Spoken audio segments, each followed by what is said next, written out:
Hello दोस्तों, कहानी शुरू करने से पहले कृपया हमारे चैनल को सब्सक्राइब करें और बेल आइकन दबाना ना भूलें। आइए कहानी शुरू करते हैं। बहुत समय पहले की बात है। एक गांव में पायल अपने बूढ़े पिता सुरेश के साथ रहती थी। पायल के पिताजी एक बहुत बड़ी फैक्ट्री के मालिक थे। पायल की माँ बचपन में उसे छोड़कर स्वर्ग चली गई थी। उसी दिन से सुरेश ही अपनी बेटी का ख्याल रखता था। सब कुछ बहुत अच्छा चल रहा था। तभी एक दिन अचानक सुरेश की तबीयत खराब हो जाती है और उसे अस्पताल भर्ती करवाना पड़ता है। सुरेश की हालत बहुत ज्यादा सीरियस हो चुकी थी, इसीलिए पायल जल्दी से फोन करके उनके मित्र विनोद को बुला लेती है। विनोद अपने मित्र की यह खबर सुनकर दौड़ा चला आता है। अरे मित्र, तुझे कुछ नहीं होगा, तू चिंता मत कर, तू जल्दी ठीक हो जाएगा। अरे विनोद, अब मैं बच नहीं पाऊंगा, मेरी हालत बहुत खराब हो गई है। मेरे बाद मेरी नन्ही सी जान, मेरी बेटी पायल का क्या होगा? तो मुझसे वादा कर, मेरे मरने के बाद तो इसका विवाह एक अच्छे घराने में कराएगा। पिताजी, आप जल्दी ठीक हो जाएंगे। सुरेश मेरे दोस्त, तू चिंता मत कर, तू जल्दी ठीक हो जाएगा।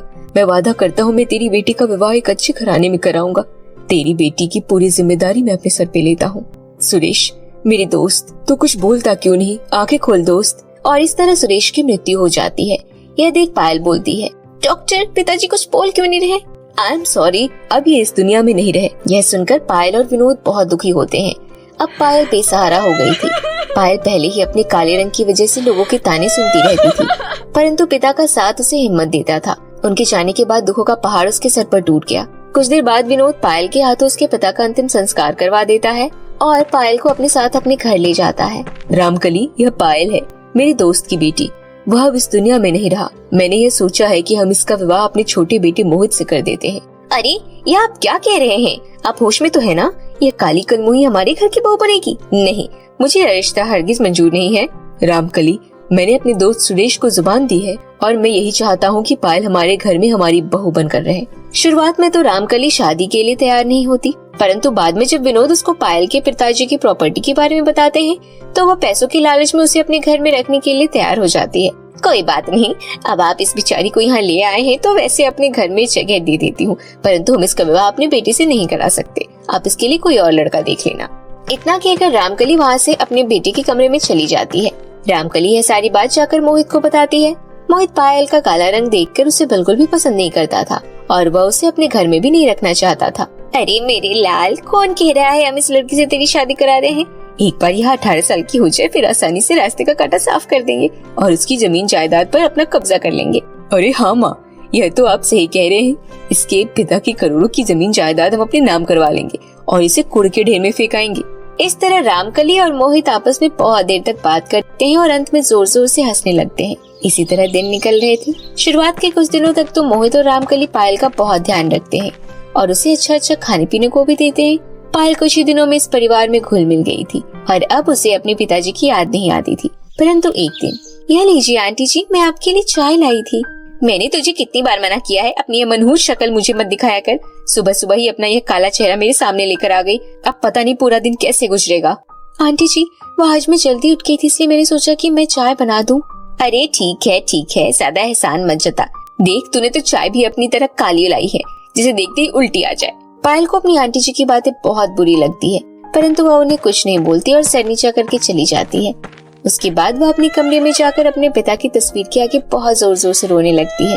पिताजी, सुना आपने आज किस तरह आंटी जी ने मुझे बहुत बुरा भला कहा। आज तक लोगों ने मेरे काले रंग को लेकर बहुत ताने दिए, परंतु मुझे उनका बुरा नहीं लगा, लेकिन आज आंटी जी ने मुझे काली कलमुही कहा तो मुझसे रहा नहीं गया। पिताजी, मैं बहुत दुखी हूँ। यहाँ पायल बहुत जोर जोर से रो रही होती है और दूसरी तरफ मोहित की एक कॉलेज की सहेली और मोहित मिलकर पायल को मारने का प्लान बना रहे होते हैं। यार डिम्पल, अब मैं एक और दिन भी उस काली कलमुही के साथ नहीं रह सकता।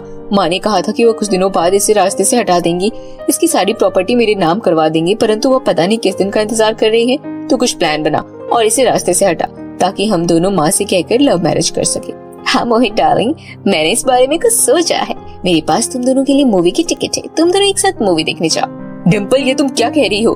मैं उस काली कलमुही से पीछा छुड़ाने की बात कर रहा हूँ और तुम हो कि मुझे उसके साथ मूवी देखने के लिए भेज रही हो।